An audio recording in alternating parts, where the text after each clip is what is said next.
La brutalité, c'est l'irréversible. Mon nom est Paulin Blaise Guit. J'ai écrit un livre pour vous parce que je suis un écrivain qui s'appelle Nouveau-Brunswick en état de mort cérébrale. Un coma arrive très très bientôt. Vous pouvez le trouver sur Amazon.ca, à Chapters, à Librairie Le Passage, aussi à la Librairie des Grandes Ours pour 32 $. Le peuple est celui qui s'exerce le pouvoir depuis très longtemps. Et le peuple, c'est celui qui s'en prend plein la figure tous les jours. C'est celui qui se lève tôt et qui va travailler le matin, le soir et même aussi la nuit. Celui qui fait tourner notre économie. Aujourd'hui, malheureusement, ce peuple souffre de ne pas être associé aux grandes décisions qui sont prises, n'est-ce pas, par le gouvernement. Et parfois, je vous assure, c'est brutal. Quel gâchis. Quel gâchis, les amis. Et malheureusement, ce peuple vit un ressentiment social qui date de très longtemps, depuis plus de 50 ans.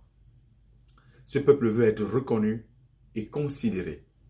Quand on parle, n'est-ce pas, de la démocratie aujourd'hui, on voit qu'elle ne tient plus la route par rapport surtout à sa définition. Mais pour moi, c'est quoi la démocratie? La démocratie, ce n'est pas d'élire un individu, une personne, un monsieur, une femme, qui va décider pour nous et qui va décider pour vous. Pas du tout. Mais la démocratie, c'est de décider ensemble. Ça veut dire les élus plus le peuple. Et si je m'en tiens, n'est-ce pas, à la définition de la démocratie dans le livre, dans le petit dictionnaire Larousse, la démocratie, c'est le gouvernement du peuple, par le peuple et pour le peuple. Et aujourd'hui, voilà, la démocratie n'a plus de sens. Elle a perdu complètement, n'est-ce pas, son sens. Aujourd'hui, c'est quoi la démocratie au XXIe siècle dans nos sociétés, n'est-ce pas? C'est que le peuple est libre un jour. Et ce jour-là, c'est le jour du vote.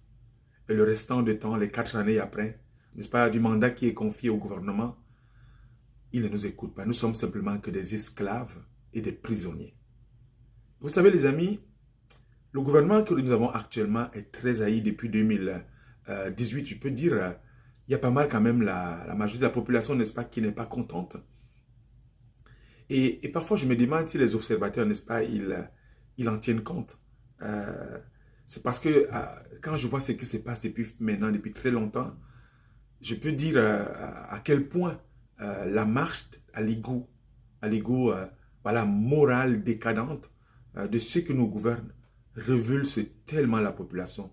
Et parfois, cette population a juste envie d'en découdre, d'accord? Et c'est une des raisons pour laquelle ce gouvernement aujourd'hui se fait jeter par la fenêtre, et surtout par sa propre population. Et parfois, j'ai comme impression que son chef est dans un état, n'est-ce pas, de psycho-rigidité. Je vais m'expliquer. J'ai comme impression qu'il aime parfois, n'est-ce pas, voilà, aller vers le ring, vers les cordes, et il aime se mettre en danger. Et je dirais même que ça fait partie de son ADN. Et je vais vous dire pourquoi je le dis.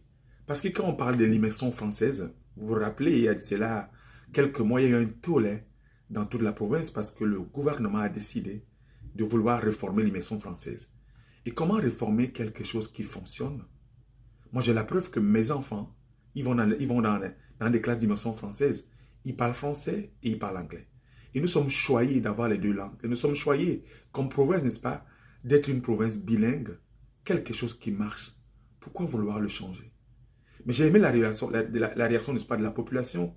Après toutes ces consultations qui ont eu lieu, n'est-ce pas, la population a dit non, du nord au sud, de l'est à l'ouest, qu'on ne veut pas ce changement-là. Alors là, j'étais fier. J'étais fier parce que nous avons repris la main. Nous avons tranché. Le dernier mot est à nous. Nous sommes un peuple souverain. N'est-ce pas? La deuxième chose que je vous parlais, c'est, n'est-ce pas, sont des régies des hôpitaux, voilà, Vitalité Horizon. Le même gouvernement, le même chef, avec n'est-ce pas, sa psycho-rigidité, il décide voilà, d'annuler tous les conseils d'administration tout d'un coup un après-midi. Il dit maintenant, la communication va avoir lieu entre le représentant de Vitalité et le représentant, n'est-ce pas, de Horizon qui ont été nommés par le gouvernement. Alors, mais qu'est-ce qui se passe? Il y a de cela quelques semaines, je lisais, n'est-ce pas, dans les colonnes de Radio-Canada, le ministre de la Santé dit, mais non, on doit rétablir les conseils d'administration. J'ai trouvé ça formidable. Et là aussi, je salue, n'est-ce pas, vous, le peuple, parce que vous êtes souverain. Vous êtes libre de décider. Surtout quand des décisions qui sont prises ne nous confortent pas et qui vont dans le sens contraire de la volonté du peuple. Et je vous salue. Et il faut toujours, n'est-ce pas, avoir cette attitude de résistance. Parce que les vrais résistants ne restent pas taiseux face au drame de l'humanité. Et la troisième chose, ce sont les langues officielles. Vous savez, c'est un débat qui date depuis très longtemps au Nouveau-Brunswick. D'autres sont nés, ils ont trouvé ce débat. D'autres vont naître, après ils vont avoir ce débat. Mais la question que je me pose, si la Constitution canadienne, qui a été votée, n'est-ce pas, par nos institutions, a dit que, franchement, nous sommes un pays bilingue, pourquoi vouloir à chaque élection, au Nouveau-Brunswick, soulever cette question qui a été résolue une fois pour toutes? C'est quoi? Est-ce que c'est de nous mettre les uns contre les autres? Oui, je comprends quand les gens disent que que les anglophones, parfois, ils sont lésés. Mais vous savez, je pense qu'on devait travailler plus sur le vivre ensemble, sur l'amélioration de nos conditions de vie et sur, n'est-ce pas, tout ce qui se passe aujourd'hui, toutes ces crises qui dominent notre société, que de mettre l'emphase sur des choses qui ont été déjà réglées. Et là aussi, je salue la population, le peuple qui a dit non, non, et que ce n'est pas possible. C'est ça, reprendre la main. Et c'est ça, notre souveraineté. Alors, vous m'entendez souvent parler de ces choses, vous dites, mais Paulin, c'est quoi la solution? Moi, je pense que la meilleure solution que moi, je pense pour le moment, afin de se réconcilier, de réconcilier notre province les uns avec les autres, c'est surtout d'utiliser deux outils démocratiques qui sont, n'est-ce pas, à notre disposition. Le référendum et puis la mise en œuvre de la proportionnelle. Le référendum, ça nous permet, et même la mise en œuvre de la proportionnelle, nous permet d'avoir une démocratie directe. Ça veut dire que les gens vont donner leur avis sur des questions qui font partie de notre société. Et ils vont décider s'ils veulent ou s'ils ne veulent pas. La deuxième chose, quand je parle de la proportionnelle, ça veut dire que si nous avons une élection aujourd'hui ou demain, et qu'il y ait 30 personnes, 30% des citoyens qui sont allés voter, nous allons avoir aussi 30% des élus qui vont être représentés, n'est-ce pas, à Fredericton. Ça veut dire que le pouvoir revient au peuple. Ce que j'appelle la proportionnalité des résultats. La représentation qui va être locale et régionale, une plus grande gamme de choix pour les électeurs et les électrices, n'est-ce pas? Et puis à la fin, la responsabilité des élus envers, n'est-ce pas, son propre peuple. Et il faut que chaque citoyen dise que ma voix compte. Parce que, vous savez, il y a des milliers de gens qui votent à chaque élection, mais ils ne sont pas représentés à l'Assemblée législative à Fredericton. Et ce n'est pas juste. Il faut retourner à la Constitution. Et surtout au peuple, n'est-ce pas? Parce que le peuple est souverain. Et c'est lui qui doit trancher et il a le dernier mot. Ce n'est pas au gouvernement de trancher. Parce que la démocratie, comme définition, nous dit que le gouvernement du peuple, par le peuple et pour le peuple.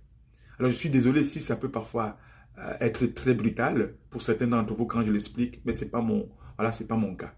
Il faut que le peuple reprenne son autorité et sa souveraineté face à cette élite politique grabataire et bravache, excusez-moi l'expression, qui nous gouverne depuis plus de 50 ans. Ils ont échoué depuis plus de 50 ans. Vous devez reprendre la main. Parce que c'est vous qui avez le pouvoir. Ce n'est pas une demande que vous faites. Hein? C'est vous le peuple qui avez le pouvoir. Le peuple aujourd'hui a touché l'irréversible. Quelque chose que son cerveau n'accepte plus. Avec toutes ces crises qu'on vit, l'inflation, le panier d'épicerie, voilà, le fait que le carburant monte. La crise des hôpitaux qui ne finit jamais. La liste est longue.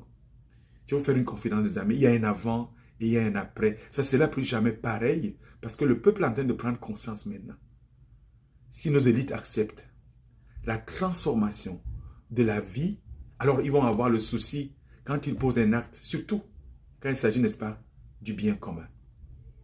Et comme je vous ai toujours dit, les amis, battez-vous. Battez-vous contre l'ordre établi et nous avons besoin d'une révolution intellectuelle et culturelle parce que les résistants ne restent jamais taiseux face à un monde qui va au désastre. Un monde où l'humain n'a plus sa place, il ne compte plus. Les résistants ne restent pas taiseux face aux choses qu'une certaine élite politique nous impose depuis fort longtemps. Vous savez, le peuple souffre de ne pas être suffisamment associé aux grandes décisions qui sont prises, comme par exemple le Covid, le prix du carburant qui monte, l'inflation, Le panier d'épicerie qui monte et qui monte. Allez sur Internet, les amis. Cherchez une association, une communauté de gens qui veut le changement. Inscrivez-vous et soyez ce changement-là. La pierre angulaire comme un pionnier du changement.